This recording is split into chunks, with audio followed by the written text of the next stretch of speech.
Hey guys, it's Libby and welcome to my May wrap-up. We are almost halfway through 2021, Jesus Howard Christ. In the past month, I read 5 things. 2 of them were novels, 1 was a play, 1 was a poetry collection, and 1 was a thing that was written as a speech but was later published as a pamphlet.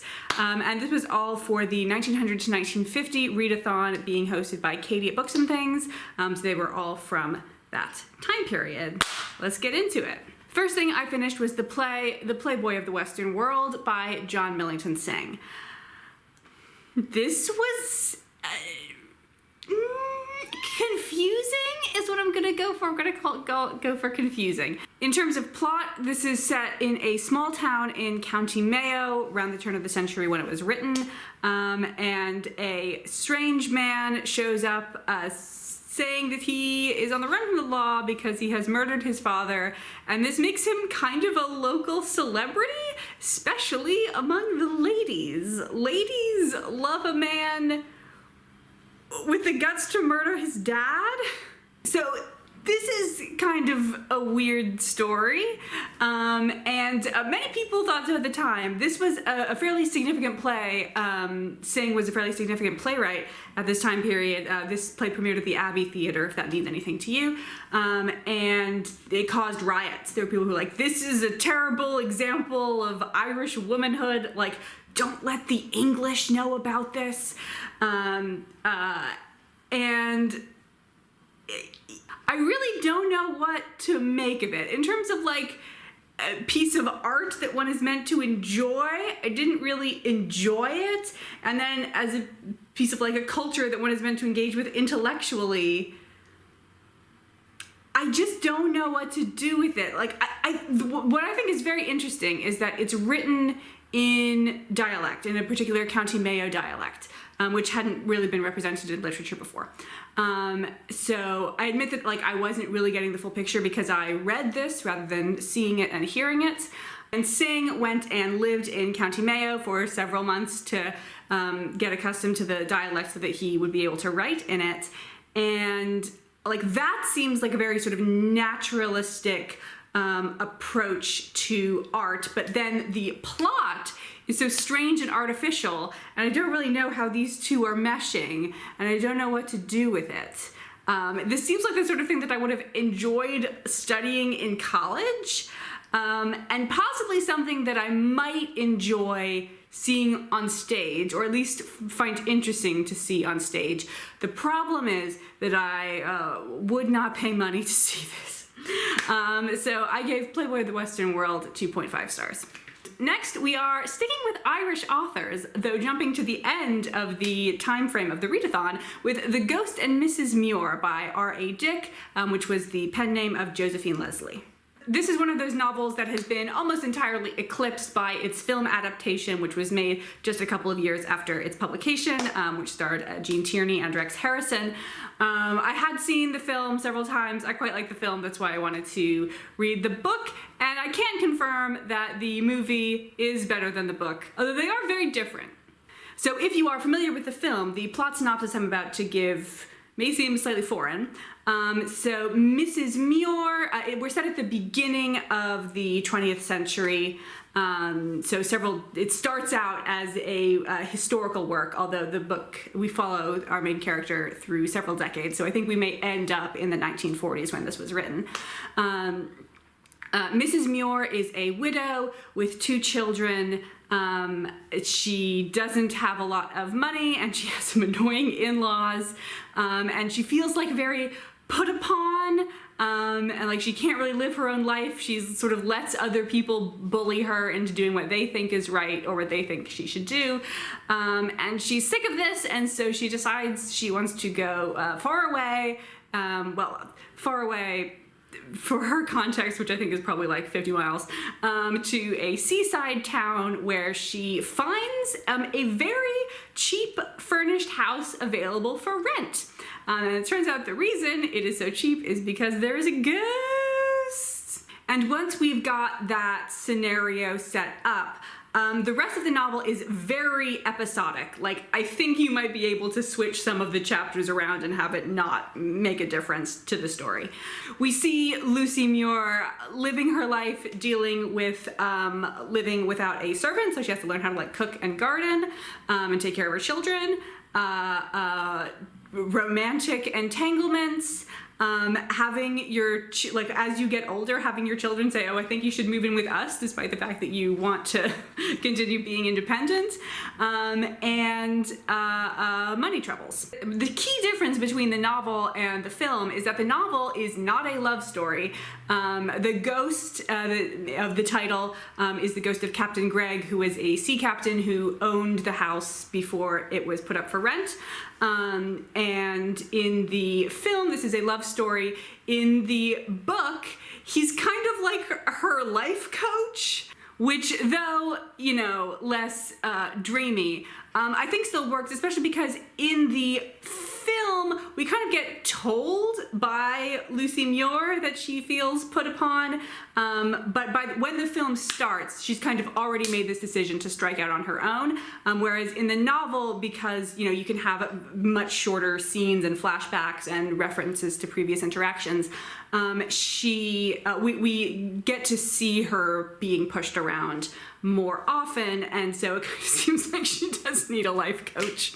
All that being said, the book wasn't particularly good. I would recommend this for people who really love the film and want to experience the source materials, and also for people who are like really into quiet domestic novels, which are like very cottagecore. I gotta say, I don't think MGM or Paramount or whoever it was during the golden age of film was the right studio to adapt this film. I think this would make an excellent Studio Ghibli film. Like, it's about this lady who buys a cottage on the shore and then like gardens and makes simple meals like for herself and her children, goes on the tiniest of adventures, and has a magic ghost that she talks to who is also like omniscient. This has Studio Ghibli written all over it. Anyway, I give the novel 3.5 out of 5. It probably is a 3, but just the film is giving it the extra 0.5 for me. I rate based on my enjoyment, not some sort of objective evaluation, because I think that's impossible anyway. Next thing I finished was another novel. It was The Glimpses of the Moon by Edith Wharton. This is my, I think, third Edith Wharton novel. I read Ethan Frome in high school, tragic, and I've also read The Custom of the Country. So this is like not one of her super like big noteworthy novels. And that makes sense. It describes itself as a comedy of manners. I, throughout reading it, was not sure that things were going to end up comedically. So it's about a young couple who are in love but don't have any money in New York in, I think, like the first 20 years of the 20th century. They are kind of sponges living off of their richer friends, and they decide that they do, you know, they are very attracted to each other. They don't have the money to, you know, live on, but they're going to get married, spend a year enjoying all of the like free houses that people will lend to newly married couples, and then get divorced. And they make a deal that if either one of them like gets a better offer, that the other one will like support them and divorce immediately. From what I've read of her, Edith Wharton seems very interested in the topic of divorce. I think she herself was divorced, although I'm not certain. But yeah, beginning of the 20th century is when divorce started to get like a lot easier and you know, legally easier and socially easier. You didn't become as much of a pariah if you got a divorce. And this novel is dealing with like some interesting, like really like tiny little nuanced types of social interactions, which was interesting to read about. Nick and Susie are the names of our couple, and Nick is a little bit more honorable and Susie is a little bit more savvy. So Nick is really trying to like not seize every possible advantage they could get, whereas Susie like really is. So for example, one of the houses that they stay at, Susie realizes they are only being allowed to borrow because they are helping to cover up for a friend's infidelity. So like this friend is letting them stay in her house in exchange for sending letters to this friend's husband, like saying that the wife is at this house and not off with her lover. And Susie doesn't really like that she has to do this, but she's like, well, this is what I gotta do to live. But she also knows that like she absolutely cannot tell Nick about this. So a lot of the conflict comes from their two different like approaches to their situation, and also the fact that like they do really love each other. Like, how do we deal with this? I do think the end was a little bit like rushed and convenient. So I would still recommend Custom of the Country over this as your first Edith Wharton novel if you haven't read any Edith Wharton yet. I gave Glimpses of the Moon 3.5. Next we have that poetry collection. These are the complete poems of Wilfred Owen. It's very hard to see that. Yes, complete poems of Wilfred Owen, who was a World War I poet. Not all of his poems are directly about the war. There were a couple about sort of love and nature. But yeah, mostly it's like really sad war stuff. And this is also where we get to the point where Libby doesn't know how to review poetry. Part of that is because I don't know how to talk about my emotions, and poetry is a very emotive art form. So yeah, I mean, this made me feel sad, but that's what it wanted to do. So success.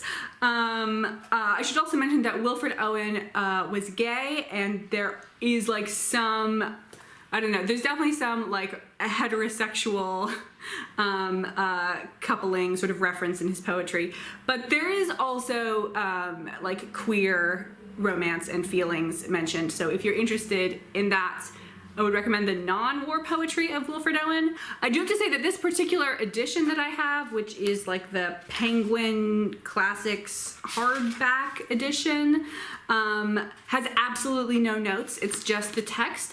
I think I would have enjoyed this a bit more if I had had like some kind of information on the context of these poems. Like, I don't think they are published.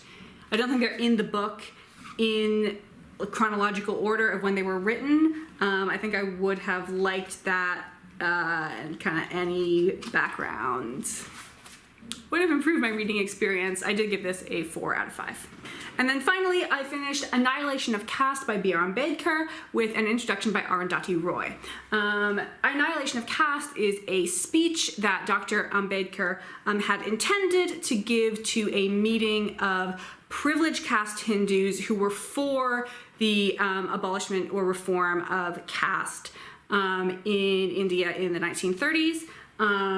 But he wrote it out and sent it to them, and they said, oh, no, you can't do this. You have to like change everything. And he was like, no. And then so he published it himself. Dr. Ambedkar himself was born an untouchable Hindu, so that's someone like outside of the caste system, someone who's casteless and considered polluted. He grew up in India, but studied law in the US and the UK, and then moved back to be like a political activist, and he attempted to start a political party, but it didn't go super well.